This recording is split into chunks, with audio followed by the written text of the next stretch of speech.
नमस्कार दोस्तों, स्वागत है आपका सुबोध क्लासेस में। आज हम आपको बताएंगे कैसे एसआई और सीआई बना जाए। एसआई सीपीओ का क्या मतलब है, क्योंकि बहुत से बच्चे जो रूरल एरिया और गांव से होते हैं उन्हें पता ही नहीं रहता है कि कैसे हम एसआई और सीआई बने। आज की वीडियो होने वाली है बहुत इंटरेस्टिंग, क्योंकि आपको एक जॉब के बारे में जानकारी प्राप्त होगी तथा उससे कैसे तैयारी किया जाए इसके बारे में जानकारी प्राप्त होगी। मैं बता देना चाहता हूँ कि आज मैं बताऊँगा कि कौन कौन सा बुक लें ताकि हमें प्रिपरेशन में कहीं दिक्कत ना हो। मैं बताऊँगा कौन कौन सा बुक लें, मैं उसमें बताऊँगा उसमें कौन कौन सी पोस्ट होती है, मैं उसमें बताऊंगा उसमें एज लिमिट क्या है, मैं उसमें बताऊंगा इसमें सिलेबस क्या है और एग्ज़ाम पैटर्न क्या है और एग्ज़ाम मोड क्या है। मैं इसमें बताऊंगा फिजिकल फिटनेस टेस्ट कैसे होता है। मैं सारा चीज़ बताऊंगा एक एक। चलिए सबसे पहले हम बात करते हैं एसएससी सीपीओ क्या है, क्योंकि एसआई और सीआई यही एग्ज़ाम के द्वारा बन सकते हैं। एसएससी सीपीओ का मतलब होता है सेंट्रल पुलिस ऑर्गेनाइजेशन, मतलब आपको सेंट्रल पुलिस ऑर्गेनाइजेशन में मिलेगा। मतलब आप जैसे दिल्ली पुलिस हो गया, बीएसएफ सब इंस्पेक्टर, ये सब वगैरह ये ऑर्गेनाइज करता है एसएससी सीपीओ। इसकी नोटिफिकेशन की बात की जाए तो नोटिफिकेशन जून और जुलाई में आता है। प्रत्येक साल जून और जुलाई में एसएससी सीपीओ का नोटिफिकेशन आता है। जो दिल्ली पुलिस और सीएएफ और सीआईएफ, मतलब आप बीएसएफ सीआईएफ का सब इंस्पेक्टर बन सकते हैं इसमें। चलिए दोस्तों, अब हम बात करते हैं इनमें कौन कौन सी पोस्ट होती है। मैं बता देना चाहता हूँ ये पोस्ट फीमेल और मेल दोनों के लिए, मतलब फीमेल और मेल दोनों भर सकते हैं ये फॉर्म। मैं बता दूं इसमें पोस्ट के बारे में, तो पोस्ट में सब इंस्पेक्टर पोस्ट है सेंट्रल आर्म पुलिस का। जो बीएसएफ और सीएसएफ होता है उसमें सब इंस्पेक्टर पोस्ट आपको मिलेगा। सब इंस्पेक्टर पोस्ट इन दिल्ली पुलिस, मतलब सब इंस्पेक्टर पोस्ट आपको दिल्ली पुलिस में मिलेगा मेल के लिए। उसके बाद सब इंस्पेक्टर पोस्ट इन दिल्ली पुलिस फीमेल के लिए भी है। मैं वैकेंसी के बारे में बता दूं, मैं वैकेंसी के बारे में भी चर्चा किया था।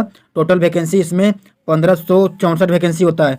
इसमें जो बीएसएफ और सीएसएफ का सेंट्रल फोर्स आर्म जो होता है उसके लिए यहाँ 1395 वैकेंसी है, और सब इंस्पेक्टर इन दिल्ली पुलिस में 91 वैकेंसी है, और सब इंस्पेक्टर इन दिल्ली पुलिस फीमेल में 78 वैकेंसी है। अब बात करते हैं दोस्तों इसमें एज लिमिट क्या है, मतलब एसएससी सीपीओ में हम कितना एज तक भर सकते हैं। तो एज लिमिट की बात की जाए तो इसमें 20 साल से 25 साल तक आप ये फॉर्म को अप्लाई कर सकते हैं। मतलब 20 साल से 25 साल के बीच अगर आपका एज है तो ये फॉर्म के लिए आप अप्लाई कर सकते हैं।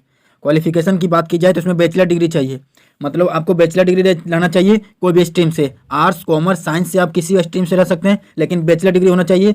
और ग्रेजुएशन डिग्री भी होना चाहिए, जो किसी भी फील्ड में हो सकता है। जैसे बहुत कोई अलग अलग फील्ड में ग्रेजुएशन करता है तो उसके लिए भी एक फॉर्म है। अब बात आती है दोस्तों एग्जाम मोड क्या है, मतलब एग्जाम कैसे लिया जाएगा। तो एग्जाम के बारे में बता दूं आपको, 2 पेपर केवल लिखित एग्जाम लिया जाएगा, मतलब सीबीटी टेस्ट होगा 2 पेपर का, पेपर 1 और पेपर 2।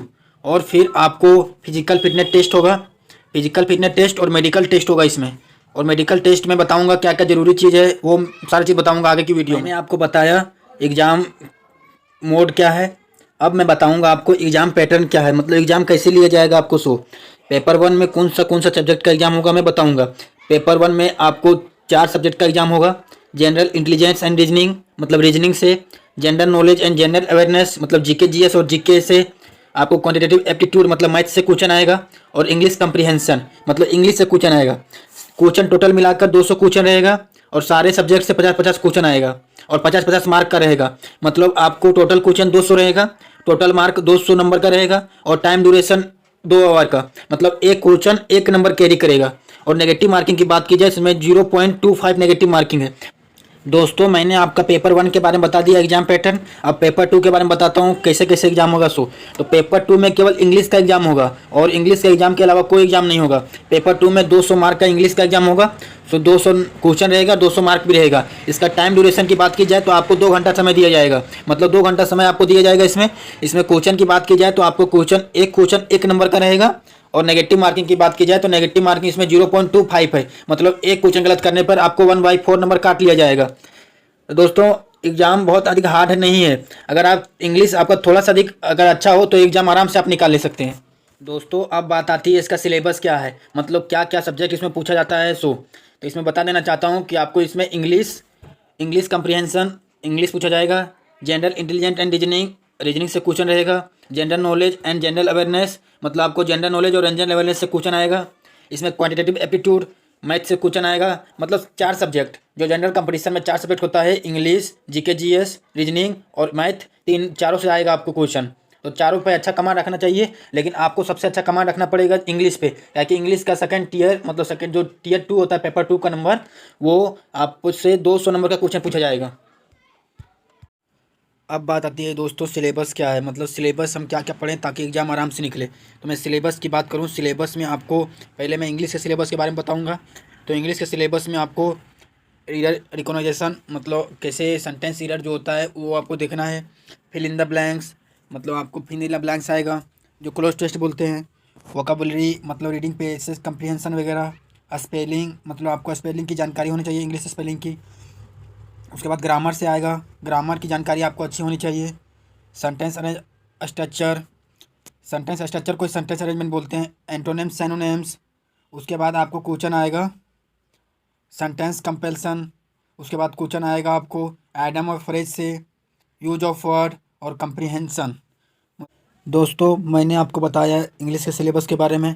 अब मैं बताऊंगा आपको रीजनिंग के सिलेबस के बारे में। रीजनिंग के सिलेबस से आपको क्वेश्चन पूछा जाएगा alphabet test, analogy, arithmetic reasoning, blood relation, और आपसे क्वेश्चन पूछा जाएगा classification, coding decoding, sentence and direction, syllogism, distance and direction, matrix, logical Venn diagram, missing number, paper cutting and folding, embedded figure, छायांकित भाग, figure formation analysis, figure series, cube and dies.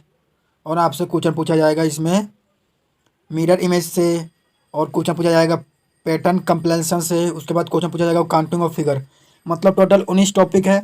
आपको reasoning का syllabus उतना ज़्यादा hard नहीं है, आप थोड़ा सा अगर ध्यान देंगे तो रीजनिंग आराम से कंप्लीट कर सकते हैं। अब बात आती है दोस्तों कि मैथ का सिलेबस क्या है, मतलब जनरल एप्टीट्यूड का सिलेबस क्या है। तो मैं बता देना चाहता हूँ जनरल एप्टीट्यूड के सिलेबस में आपको सिंप्लीफिकेशन, इंटरेस्ट मतलब कंपाउंड इंटरेस्ट और सिंपल इंटरेस्ट। उसके बाद जनरल इंटरेस्ट के सिलेबस में आपको average, percentage, ratio and proportion, problem of age, age से क्वेश्चन आएगा। उसके बाद स्पीड एंड डिस्टेंस। उसके बाद क्वेश्चन आपको आएगा number system, mensuration, data interpretation, time and work, algebra, trigonometry, geometry. ये सब सारे टॉपिक हैं मैथ के सिलेबस का। मैं आपको बता देना चाहता हूँ कि आप केवल वीडियो देखें ना, वीडियो देखने से आपको कुछ नहीं होगा। आप वीडियो देखने के साथ साथ ये सब सारे टॉपिक अपने कॉपी में नोट डाउन करें। अब दोस्तों मैं बात करूँगा जनरल अवेयरनेस के सिलेबस के बारे में, मतलब जीके जीएस के सिलेबस के बारे में।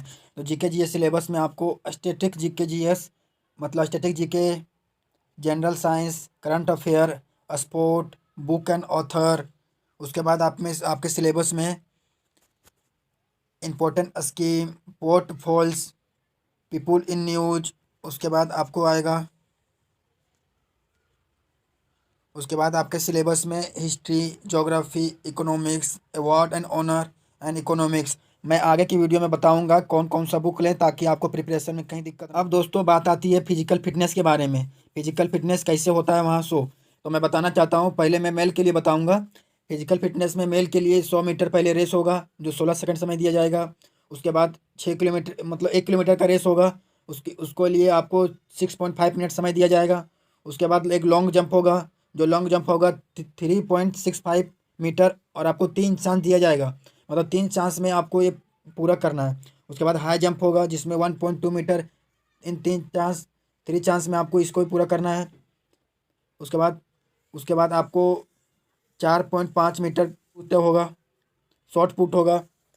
फीमेल कैंडिडेट की बात की जाए, फीमेल के कैंडिडेट में आपको इसमें 100 मीटर का रेस होगा जिसमें 18 सेकंड समय दिया जाएगा।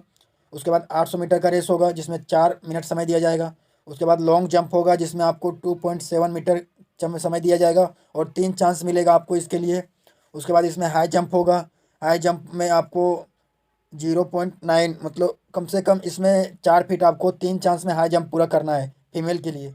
दोस्तों मैं इंपॉर्टेंट बुक के बारे में बता दूं तो इंपॉर्टेंट बुक में आपको मैं मैथ के बारे में पहले बताऊं तो मैथ में आपको किरण पब्लिकेशन का बुक लेना है आपको, और राकेश यादव का नोट्स लेना है। और मैथ का अगर अलग से क्लास करना चाहते हैं तो यूट्यूब पे बहुत सारी वीडियो पड़ी हुई है, वो वहाँ से आप क्लास कर लें जो क्लास करना चाहते हैं। और मैथ का किरण पब्लिकेशन का बुक लें जो प्रीवियस ईयर का बुक आता है। उसके बाद राकेश पब्लिकेशन जो राकेश यादव का नोट्स होता है, मैथ नोट्स, वो ले लें। मैं इंग्लिश की बात करूँ तो इंग्लिश में आपको प्लेन टू पारामाउंट, जो नीतू मैम का बुक है प्लेन टू पारामाउंट, वो वॉल्यूम 1 पहले लें, उसके बाद पढ़ लें वॉल्यूम 1 को, उसके बाद वॉल्यूम 2 लें। जीके जीएस के बारे में बात करूँ तो जीके जीएस में आप लूसेंट का बुक ले लें। लूसेंट का जो जीके जीएस का बुक आता है वो ले लें, उससे बाहर क्वेश्चन नहीं आएगा। उसके बाद आपको करंट अफेयर के लिए घटना चक्र ले लें, क्योंकि दोस्तों मैं जहाँ तक देख रहा हूँ अभी भी जो बहुत सारे क्वेश्चन जीके जीएस का जो आ रहा है, वो बहुत सारे क्वेश्चन जो हैं सो करंट अफेयर से आ रहे हैं। इसलिए आप करंट अफेयर के लिए घटना चक्र परफेक्ट है, वही ले लें, वो बहुत अच्छा है। उसके बाद आपको रीजनिंग के सिलेबस के बारे में बता दूं तो रीजनिंग के सिलेबस के लिए आपको ज़्यादा कुछ नहीं, रीजनिंग का सिलेबस उतना ज़्यादा हार्ड नहीं आएगा। आप किरण पब्लिकेशन का रीजनिंग का सिलेबस, रीजनिंग का प्रीवियस ईयर का बुक ले लें, उसके बाद उसी से आपका अच्छा हो जाएगा। अगर ये वीडियो आपको अच्छी लगी तो लाइक, शेयर और सब्सक्राइब जरूर करें। मैंने ऑलरेडी सीडीएस का वीडियो अपलोड कर दिया है, अपने दोस्तों को ज़रूर शेयर करें। और अगर आपको कोई भी एग्ज़ाम रिलेटेड वीडियो चाहिए तो कमेंट बॉक्स में ज़रूर कमेंट करें, मैं उसका वीडियो बनाऊँगा। इसी के साथ मैं सुबोध कुमार आपसे अलविदा चाहता हूँ।